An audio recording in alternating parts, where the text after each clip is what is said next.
wired brush is not gonna hurt. There you go. They also have rubber brushes depending on hair texture and depending on if your dog sheds or not. Nice rubber brush feels like a massage for them. Helps pull out some of that undercoat as well. In this case, we're not going to use that because our buddy's got some debris in his coat. Let's do a close-up on. Turn from the. See, Steve has some stuff in his fur. Yeah, buddy. So the wire brush is necessary. He plays hard. Gotta love it. You always want to brush out all debris before you get into the tub. Just makes it for an easy bath. Put your leg down for me, please. Thank you. All right. So nice. You guys see how D'Angelo is commenting Steve? He's complimenting and he's asking him what he wants him to do. That's really good to talk to your dogs when you're doing this. Because sometimes baths can be a little intimidating for dogs. So if just like with kids, if you compliment them and you talk about how you want them to behave, it makes it a lot more enjoyable for both the dog and the person. Absolutely. And in this case, our boy has manners. His name is Paul. Thank you. Thank you, sir. The more you get them used to certain routines, the easier the bath gets. They know what you demand from them. Most of the time, thank you, sir. I appreciate you.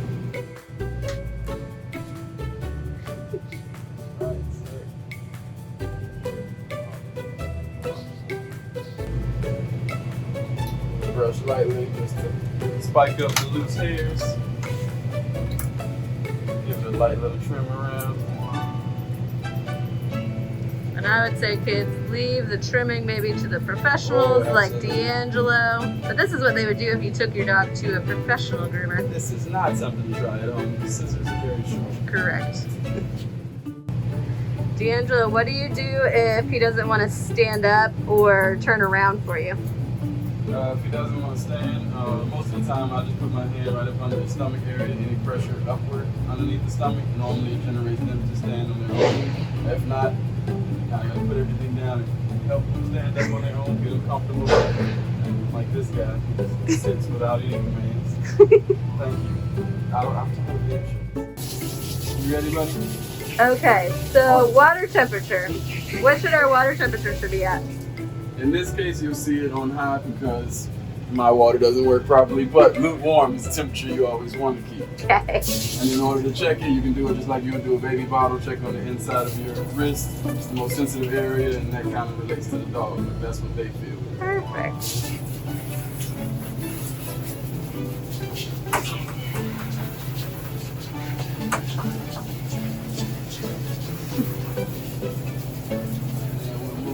Shampoo. What kind of shampoo and conditioner do you use, D'Angelo? Me personally, for my dogs, when in doubt, if not talking to the veterinarian himself, then I always use Blue Dawn dish soap. Same one you see in the commercial, the one that gets the oils off those cute little ducks. Yeah, works for these guys too. Interesting. You hear that? Blue Dawn dish soap. Make sure it's the one with the ducks on the front. The easiest way to explain. Good to know.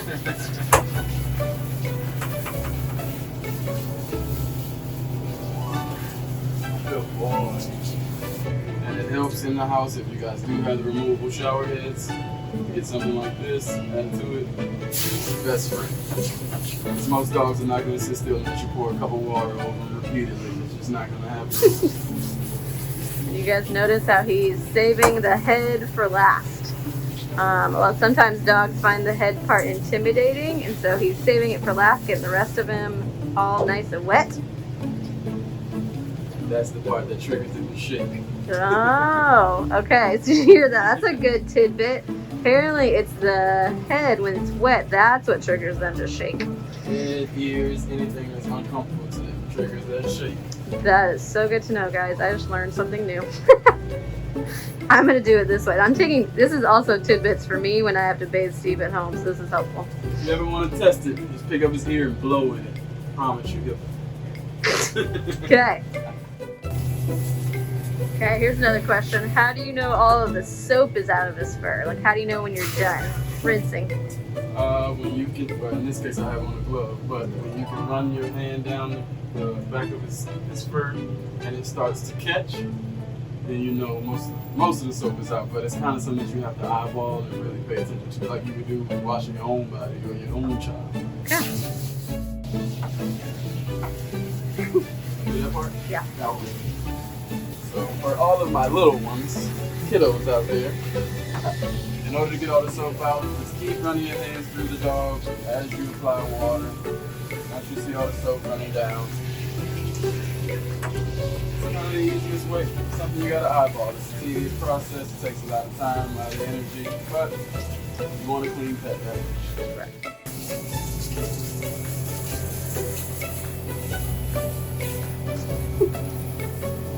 There you go. Good boy. And one. And two. All right. Look at that. Good job, buddy. Okay, so now that you're doing his head, how do you keep the soap out of his eyes? That's a very, very gentle process, but most people can't keep soap out of their eyes. It's almost impossible. So what you do in that case is use a tearless shampoo, which is what I have all over my gloves now. So even if I do get in his eyes, there's no burning sensation.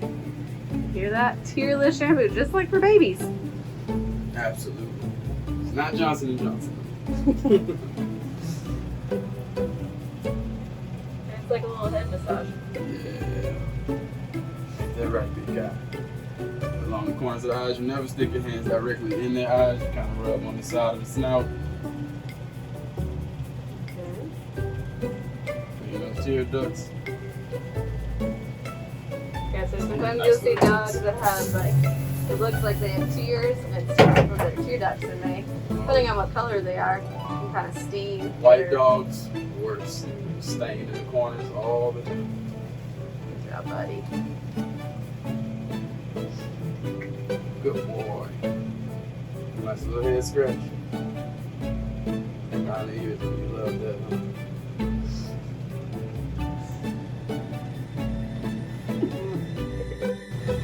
Alright, so the cleaning process is done. Oh yeah. Another head massage. And another massage, dry. You just like getting rubbed, huh?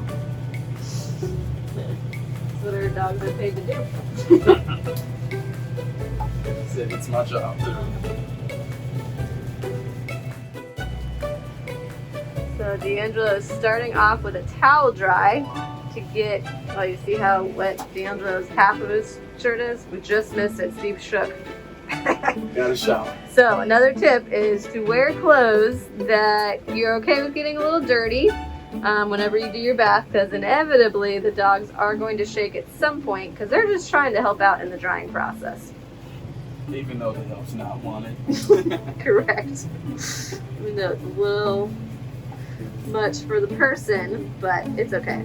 They just think they're being helpful. That's not right. Even more intense talk right now. Dry, dry, dry. Let me just do a close-up real quick. You guys see how crimpy Steve's hair gets when he's wet? That's the poodle. Approximately how many towels do you go through for one dog? That depends. I would normally say between 3 and 4, but every dog has a different hair texture. Some retain water more than others, so it's really gonna depend on the dog. So Steve has like longer hair, but then Zuni has short lab hair, so she takes less probably. With Zuni, I can get away with 2 towels. With Steve, he's at least 4 every time. Okay. Every time. So that's another tidbit for if you have a short hair or a long hair dog. And then there's Bree that do 5 or 6. So Bree is our golden doodle who has all the poodle hair. So she takes definitely a little bit longer. So that's also a good thing to keep in mind when you're trying to pick out what dog you like. Some dogs require a little bit more when it comes to bathing, such as Bree. To start the drying process, since I know this dog and he hates the blow dryer, the noise just drives him crazy. We're gonna help him out a little bit. We put cotton balls in each ear. That way, our buddy hears nothing, but feels great.